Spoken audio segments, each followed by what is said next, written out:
Meet Extraordinary Edith. Well, that's what I call her, because she has such a special way of uplifting others. And the other night, I went out to celebrate her birthday, and seeing how she worked the room, laughed, danced, and spread some joy to us around her was confirmation that she really does wear her name well.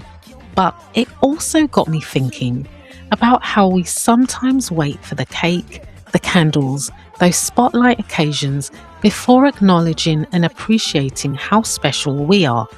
But the thing is, despite what we or others may think, we carry amazing things within us every single ordinary day.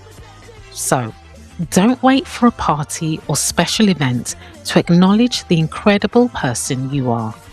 You are a star, and you are the occasion.